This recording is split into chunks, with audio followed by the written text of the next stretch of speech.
What's going on, guys? It is me, Tyson the Trainer, back with another episode of Nutrition Talks with Tyson the Trainer. Now, last week I spoke to you about why you should be eating more food, and a lot of you had a lot of positive feedback from it. I'm glad you got so much out of it and that you get a better understanding about why you need to be eating more food overall. But in saying that, one of a friend of mine, she messaged me and she was like, "Hey, you know what? I think it would be actually great if you explain to people what happens to the different type of nutrients of food when it's broken down in the body, so people can get a better understanding." And I was like, you know what? Fucking good idea. So I already had a podcast that was going to come out, but I'm swapping to this one because I think this is actually an important topic, just to kind of, while episode 1, we'll call it episode 1, why you should eat more. If you haven't listened to that, make sure you do go back and listen to it, because bias, it's a banger. Kind of traveling on from that, so you guys get an idea about, I guess, a better understanding about food in the body, okay? Now, I'm not going to go in deep, I'm not going to bore you guys, I'm not going to keep it really long. Like, for me, it's just about explaining kind of the basics for the most part, so it's going to be a very simplified version. There's probably going to be things where you're like, oh, wait, there are going to be people who listen to this. I don't really give a fuck, to be honest. There are going to be people, who are experts in this field of nutrition, and they're like, oh, but he didn't explain this properly. And, my goal here is not to tell the experts how things work, because they know. My goal is to tell you guys how things work, so you get a better understanding overall about just what's going on with nutrition, Make it simple, make it easy to understand, and you're going to be more successful with it, okay? So, just kind of retouching on the whole, why you should be eating more. Like, literally every single thing... Oh, sorry. Yeah, I guess so. Like, literally, basically every single thing in your body, or the way you are, is going to be better when you eat more, right? Now, when I say, obviously, eating more, it's eating enough to fuel your body and to fuel your activity. Being in a good energy availability or a good energy balance, they are something similar but also different. Having just a good amount of calories based on what you actually should be eating will benefit you in every single way. Like I said, hormone regulation, performance and energy. Performance, energy, less hangry, feeling better. People noticing, I think I said, some clients have had their hair stop falling out, which I'm like, fucking wow. There's so many things that are beneficial when it comes to eating. And again, if you still aren't on the fence, if you're still on the fence about wondering whether you should be eating more, and you've done my calculations, and you're like, oh, I should be eating more, you definitely should, okay? And that's where I hate the term reverse dieting. I hate people saying I'm reverse dieting, but if you are scared to increase your food, take it slowly, okay? Add that extra 100 calories in a week. Add, and then watch and do your measurements again.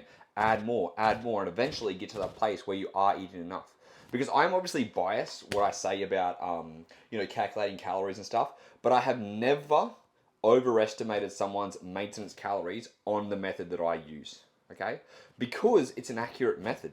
We're tracking your steps and we're tracking your body weight. We're not guesstimating, like I said, on these fucking online calculators. Are you lightly active? Are you moderately active? Are you very active? What's your job? What's your height? It's like, there's not a huge, that's a lot of variation between trying to figure out which is best for you. However, if you know exactly what your daily activity is with your steps, then you're in a good place. And I want to kind of carry along with that, carry along. I don't know what that word is supposed to be. I would like to continue the conversation on from that, saying, how much you should be eating. So again, if you have done my calculations and you know that you should be eating a certain amount of food, and a lot of you may get stressed and it's like, oh, that's a lot, what's it going to do? And so I want to kind of give you guys an idea about what food is going to do in your body when you eat it. So you just get an understanding about what's happening, okay? So the first thing I want to kind of cover is, we calculate your BMR. So it's 24 times your body weight for a male, 22 times your body weight for a female. These are in kilos, okay? So let's say you're a 100 kilo male and you do 24 times 100, or you're a 100 kilo female, 22 times 100. So you have a maintenance of, you have a BMR of 2,400 calories a day for a male and 2,200 calories a day for a female, right? If you were to sit in bed all day and do nothing, you are burning roughly that amount of calories, okay? Give or take 50 to 100 calories. Let's just say it's bang on. That means you have 2,400 calories to eat in that day before anything negative can happen, before it really will change anything, I guess you would say, all right? So 2,400 calories. Those calories are utilized in your body to help you live, okay?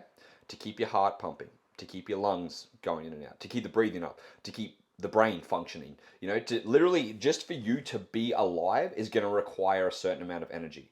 So when you break down that food, okay, so basically we eat food, we break it down, it doesn't get broken down, or it gets broken down in the stomach, sorry, but then it is, absorption happens obviously in the intestines for the most part, and then goes through the portal vein. And so in saying that, and then through the liver, blood's got to pass through the liver.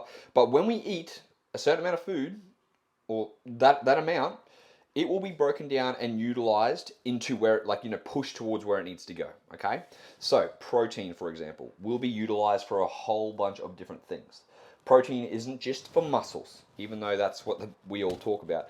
Protein, everything in your body technically is a protein for the most part, So when protein is broken down, it's not utilized just for one sole thing. It's utilized basically for everything in the body, And if we didn't have proteins, we'd actually not, things wouldn't happen as fast in the body. So there are these things called enzymes. If we didn't have enzymes, things wouldn't happen as fast in the body. And so that means you're kind of waiting just for a matter of chance for a reaction to happen. But enzymes actually speed that up.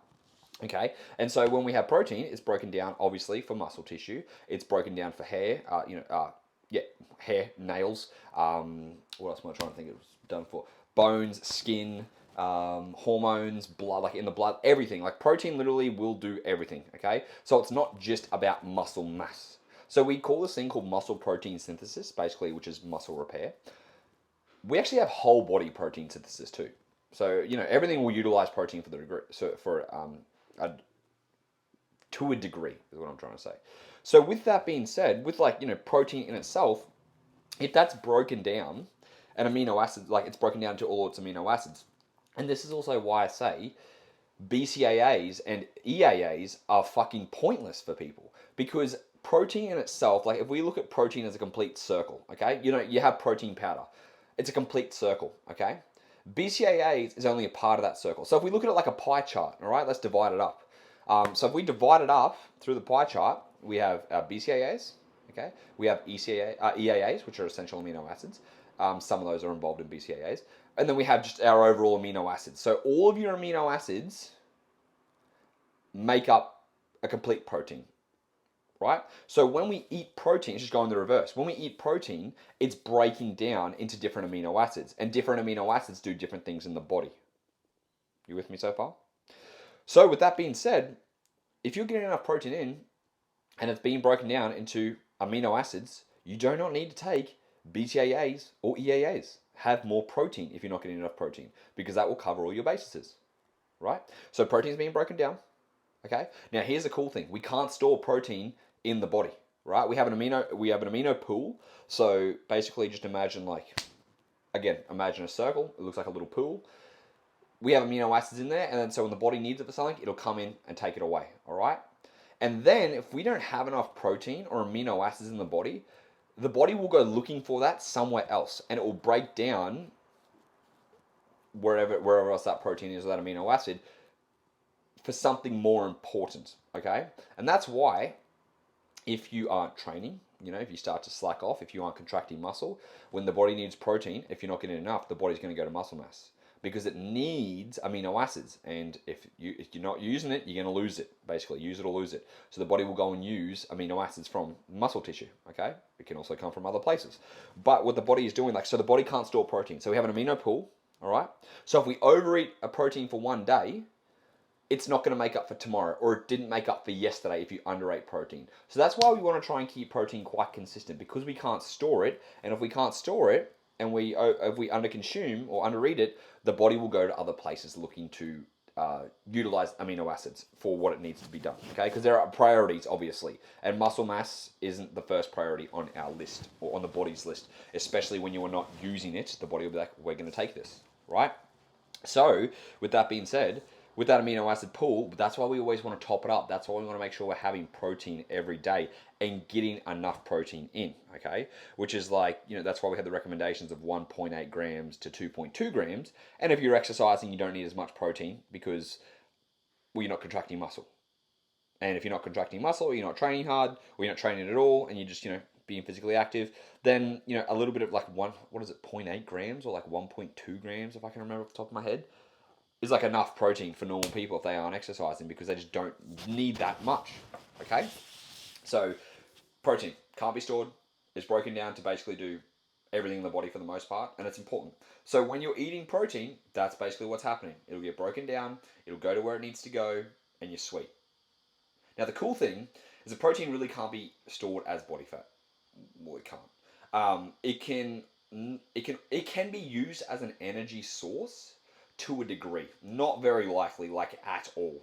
Okay, but in saying that, protein can't be stored as body fat doesn't mean that there are other mechanisms in order for you to store body fat. So if you just eat as much protein as you want, there's actually been studies on this where people have high amounts of protein and they're supposed to be at maintenance calories or whatever. It doesn't mean that they're not going to gain body fat. Okay, it just means that you will store your fat intake as fat for the most part, and then the protein will still be utilized because the protein can't be stored. Okay, but in saying that again, so I'm just trying to make sure I'm covering all my bases with protein.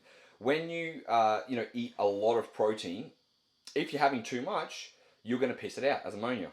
Okay, because there's only so much protein the body can have, and if it doesn't need it, it's going to excrete it because the protein can become, I guess, toxic for you.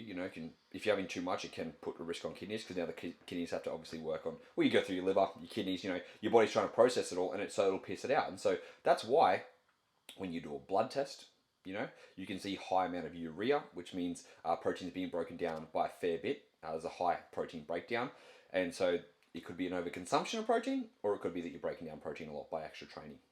So there's your little fun fact. Okay. But overall, protein is not going to be stored as body fat. It's not going to be utilized as energy for the most part. It's just going to be utilized for overall body.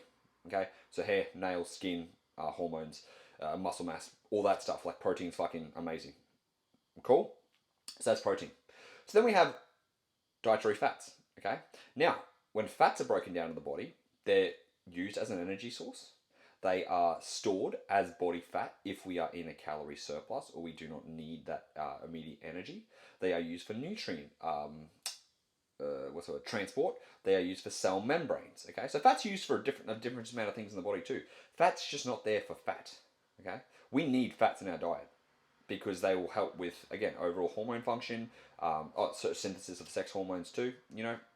Cholesterol. There's a lot of things that fat will do. Right. Now, when you eat fat and it is broken down, it will go to different places based on, again, the energy requirements of what you need. So if we're eating 2,400 calories for a male or 2,200 calories for a female who's just sitting around doing nothing all day and they're at maintenance, if you're eating that, it's going to go for nutrient absorption, it's going to go for nutrient transport, it's going to go to creating cell membranes, it's going to go for sex hormone production, it's going to do everything it needs to do in the body. It's going to be used correctly, I guess you would say. Correctly is not really the right term, but it's going to be used for what's necessary on that day, okay?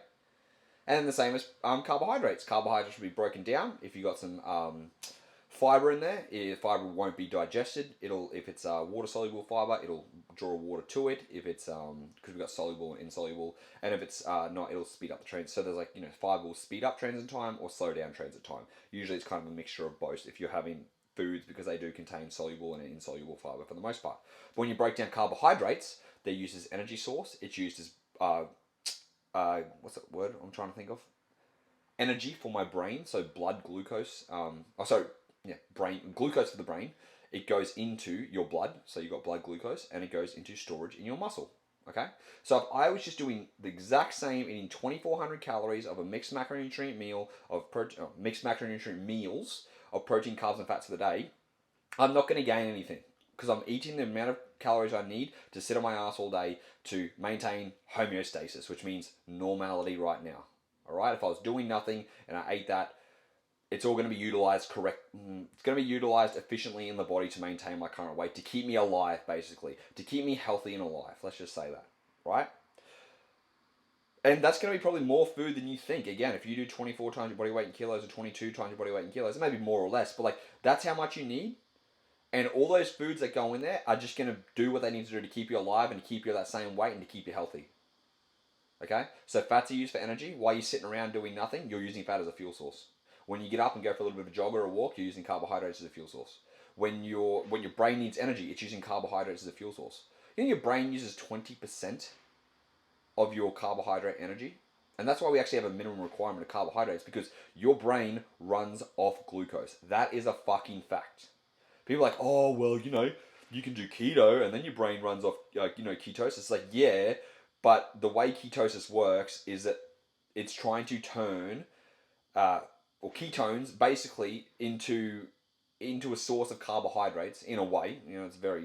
It's not the correct term to say, but to be able to fuel the brain, okay? Because the brain wants glucose. The brain doesn't want fucking fats as a fuel source. The brain uses glucose. And so when glycerol is broken down from fatty acids, and then it's trying to turn into, not turn into a ketone, when it becomes ketones, and glycerol is trying to go to the brain, it's like, all right, we don't have carbohydrates. We need to be able to do something as an emergency. Like ketosis is a backup emergency. Ketosis is like, oh fuck, we don't have any food coming in. We're having high amounts of fat and no carbohydrate. I have to change my source. It's like a generator on a house. Okay?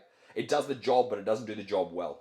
That's why people in ketosis do not perform better than people who are not in ketosis. That's why ketosis, you cannot have high amounts of energy, high intensity energy during ketosis, because you can't. High fat diet, it's not going to do the same. So it's a generator, not a house, So go from a house, That's what I'm saying. That makes sense. So basically, again, just to kind of give you guys an idea about what those things do in the body. Now, you're adding in activity into this, okay? So when we add activity into this, let's say you're doing 10,000 steps a day, now you have a higher energy requirement. And when those foods are broken down, they are doing basically the same thing in the body, but now they're being used as a fuel source. So when I'm sitting around here right now, I am using fat as a fuel source. It's gone to my cell membranes, it's gone to the sex hormones, it's gone to transport nutrients, it's done all those things, and now it's slowly just using fat as my fuel source. For the most part. So when I'm sitting here shaking my head, doing anything, I'm using fat, okay? Now that doesn't mean that I'm burning body fat, it just means that I'm using fat as a direct fuel source, because fat is used at low intensities, okay? Hopefully that makes sense. So fat is used for me just to sit down, for me to walk around. I'm going to be using a bit of fats and carbs, but for the most part it's going to be fats. Anything that is low intensity, I'm going to be using fat as my fuel source. Okay?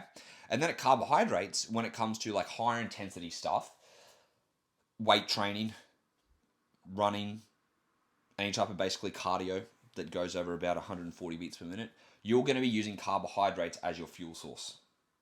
Okay? So that's where we're using those extra nutrients.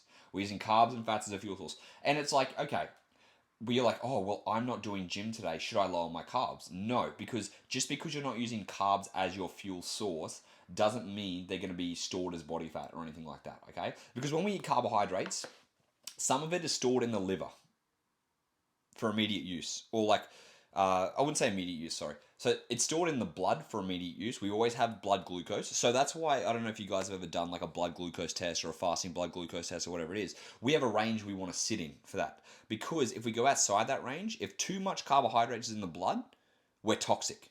If too little carbohydrates are in the blood, we go hypoglycemic and you can fucking have a coma. Okay? And that's why we have a kind of a tight blood regulation for the most part with where we want to be. Because we always want a little bit of glucose in our bloodstream to give us energy, to give us nutrients. Okay? So I've eaten carbohydrates. It's been transported into the liver, into my bloodstream, only a little bit in the bloodstream, a little bit in the liver, and then a lot of it goes to muscle, so stored in muscle mass. So that's why when you were training with weights, or just contracting muscle, doing runs and stuff like that, when you eat carbohydrates, they go into storage. And that's what actually insulin does. Insulin doesn't just cause you to gain fat. Insulin pushes nutrients into your muscles too, okay? Insulin's like a nutrients transporter. So when you have carbohydrates, which will spike insulin, you will push nutrients into your muscles. And that's why also when you have protein, post-workout, it spikes insulin, nutrients will go to your muscles. And that's how we repair things, okay? So your insulin is like a little transporter for the most part. And so it'll take carbohydrates to your muscles. So you'll be stored in there. So you can store a fair amount of carbohydrates in your muscles. And this depends on your weight, your activity, all those type of things. So you can store it there, store it in the liver. A little bit is in the blood, and it's also used for energy. Okay? So it's not stored as body fat for the most part if you are, again, meeting your energy needs. Let's say you're doing 10,000 steps a day and you need 3,100 calories a day. You are meeting your energy requirements, which means there's no fat storage. Okay? Now, if you start to eat too many carbohydrates, when I say too many, I mean increasing calories overall. Okay? I do not mean oh, you had 200 grams of carbohydrates versus 150 grams. I don't mean that. I mean, if your calorie amount is 2,400 again, and you eat 3,000 and you haven't done any activity or anything, then it is going to be stored as body fat. Or what usually actually happens, that the fat you have eaten is stored as body fat and the carbohydrates are used for immediate energy. Okay, so that's why usually body temperature will heat up when people have more carbohydrates, because the body's trying to utilize that immediately as energy to get the carbohydrates used. Okay, but then when we eat a lot of carbohydrates, I'm trying not to fucking make it out to sound like carbohydrates are the wrong things, because they're not, right? When you eat, okay, this will make sense. So overall, you've eaten extra calories, okay? You've eaten over 600 calories extra. If you're supposed to be eating 24, you've eaten 3,000 because you're sitting on your ass all day doing nothing. So you've eaten 3,000 calories. Those calories are going to come from mostly protein, carbs, and fats, okay? Mostly probably carbs and fats when you overeat. And so with that, the carbohydrates can only be stored so much in the muscle. The carbohydrates can only be stored so much in the liver, okay? So what the body's going to use usually is use that as our resting energy expenditure. So when you're sitting around doing nothing again, your body's going to start using carbs as its immediate fuel source, because that's the predominator. Okay, that's how much is in there. And then because fat is easily stored, fat is the easiest thing to store. Like dietary fat requires no conversion to be stored as body fat, whereas carbohydrates requires conversion, needs to be broken down and then stored as body fat. And that's why, like, it can definitely happen, but usually it's all the fat we've eaten is just stored as extra body fat. Okay, so let's say you're supposed to have, let's say on average you have 70 grams of fat a day. Okay, but then you still have that 600 calories extra, and it all comes from carbohydrates. Well, the majority of that dietary fat you've had is going to be stored as body fat, and then it's also going to store some carbs as body fat. Okay, but with that being said, right, like having those extra calories and all that stuff, if you did the exact same thing and you ate a huge amount of fats and lower carbohydrates, you probably have a higher chance of actually gaining body fat, because fat is so easily turned into fat. Like there's not even easily. It's broken down into free fatty acids. So I don't want to go too much in detail again, but it's like you got a backbone. So imagine the letter E. Okay, an E is what fat looks like. So there's like the line that goes straight up and down, and there's three fatty acids, which are the lines that go horizontal. Okay. As soon as that's broken down, you've got three fatty acids that can be, so 1 gram of fat has three fatty acids, that can be stored immediately as body fat, okay? There's no conversion, it's just stored, which is easier than what has to happen to carbohydrates. It has to go through another process to break it down and to be stored as fat, which is why fat is easier stored than carbohydrates, despite what every fucking person thinks, that carbs are the enemy and not fat. Wrong idea, okay? So fat is easily stored, and so if you're eating more fat and if you're in a high calorie surplus, I guess you would say, and you're eating more fat, you have more predisposition to gaining body fat versus having carbohydrates, because extra carbohydrates also can increase your metabolism by a little bit, which again, why you have extra body heat, you have extra thermic effect of food. There's a lot of things that go on where you can actually burn that out. Okay, so hopefully you guys understand that the fat is stored easily compared to carbohydrates. Now, again, overall, so when we're eating, the amount of calories you need to match our energy balance based on what you're doing, they're all going to go to the right places. Okay, if you eat too much, which is what I'm saying, high surpluses, that's when you have high predisposition to gain body fat. Okay, now here's the cool thing about wanting to gain muscle mass. When you want to gain muscle mass, you have to eat in a surplus. You have to give your body extra nutrients in order to build muscle mass. Okay, so the best way to focus on building muscle mass is actually going to come from your carbohydrates, because protein is going to be in an abundance now. You're having 2 times your body weight in protein and you're having extra calories. The body's not going to be like, oh fuck, we don't have enough protein here, because you're eating plenty of protein. So in order to gain muscle mass, your body's going to be like, what are we going to use here to gain? Well, carbohydrates, because they're anabolic. Okay, so carbohydrates spike insulin, which is great for nutrient transport, for muscle glycogen storage, for increasing your intensity. So when you have carbohydrates, now they're used as an immediate energy source, and you can push yourself harder. Okay, so when we try and go into a surplus, I always try to get people to bias their carbohydrates, so you have that minimum fat intake, about 20% of your diet, and the rest should be coming from carbohydrates, because you have higher chance of gaining muscle mass. Because again, With those extra carbs, means you have extra energy, means you can push more intensely, means you can store your full muscle glycogen. It's just so much more beneficial for you. And so having extra carbohydrates instead of extra fats during your gaining phase is going to serve you well. Now, that's not to say you can't have extra fats during a gaining phase. You definitely can. But if you want to reduce the chance of body fat gain during a gaining phase, you have to have, I would say, bias higher carbohydrates. Okay. Now, also with saying that, don't have ridiculous amounts of surpluses either. Because, again, carbohydrates can still be stored as body fat. And if you're doing 200 calorie surplus versus a 400 calorie surplus, if you have an extra, if you're doing a 400 calorie surplus, you're going to store body fat because you're having so much extra food. The body's like, we only need this much for muscle mass. The rest of it's going to storage. Okay. And it literally just gets stored straight away. Right. So with that being said, having more carbohydrates while you're trying to bulk, keeping your fats around 20% if you can and having your protein, you're just going to have a higher anabolic state for the most part to be able to gain muscle mass. Okay, and that's kind of the goal there. And we want to keep that low again because those extra calories, like when we consume extra calories, the body will do a few things. The body will increase its, its output. It'll try to be more inefficient. So for me, I'm talking to you at the moment. I'm like shaking my hands, tapping my feet.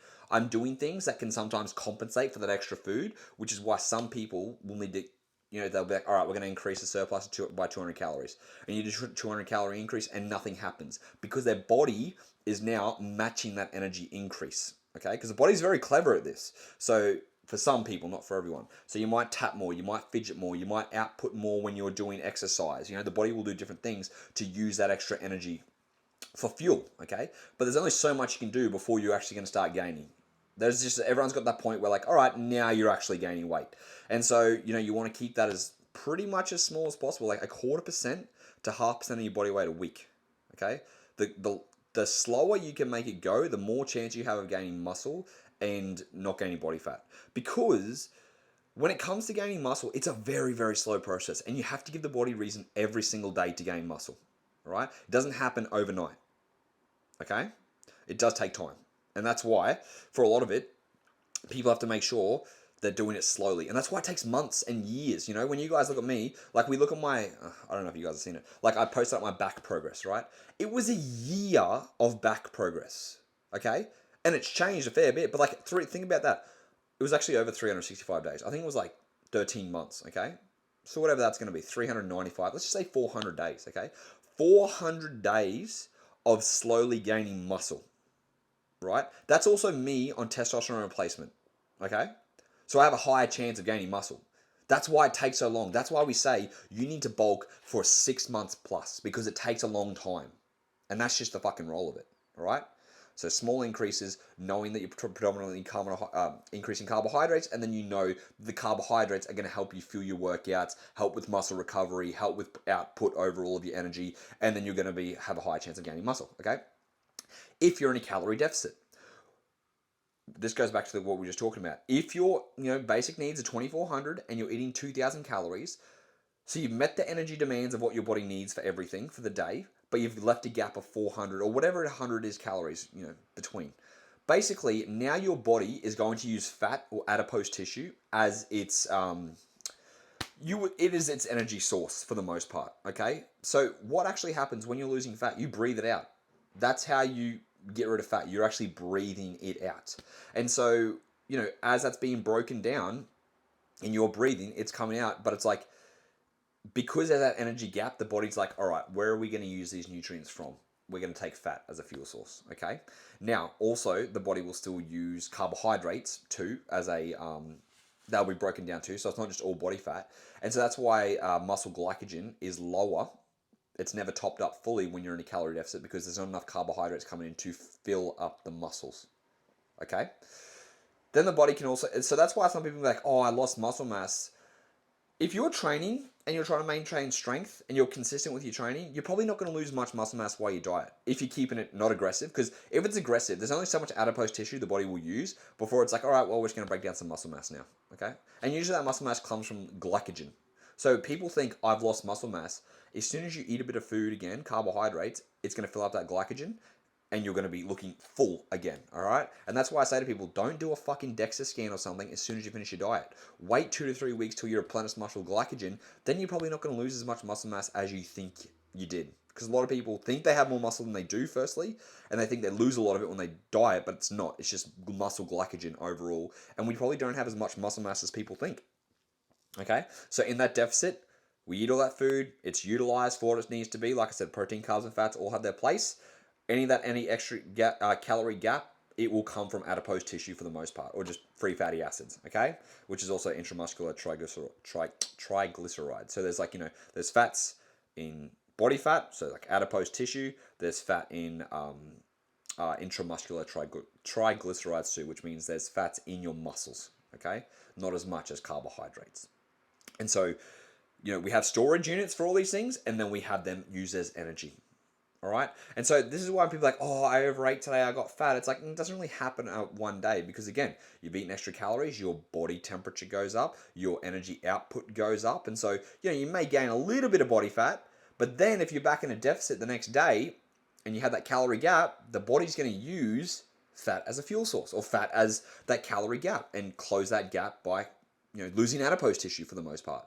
So I hope that makes sense, that you guys are kind of getting an idea here that food is digested, absorbed, utilized for storage, utilized for energy, utilized for overall body health. And then it'll decide, is it going to be stored as body fat? Is it going to lose body fat? Is it going to maintain your body weight? Is it going to help gain muscle mass? So there's different ways that the calories can go, and it just depends on how much extra you're eating or how much less you're eating, okay? How consistent that is. So it's not on a one-day basis. It's over the course of weeks and months, where those nutrients are going to go.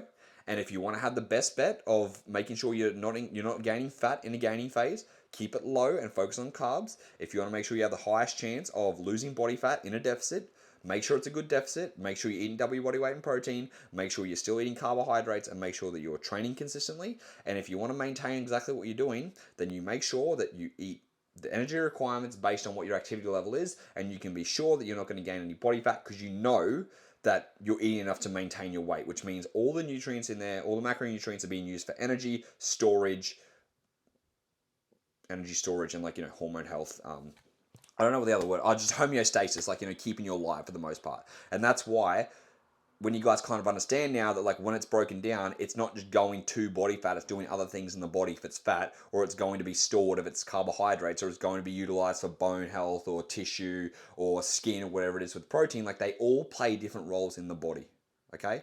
And the only reason we gain body fat is by eating too much food. And that extra fat we've eaten and those extra carbohydrates are broken down into fat and stored, okay? So I hope that makes sense.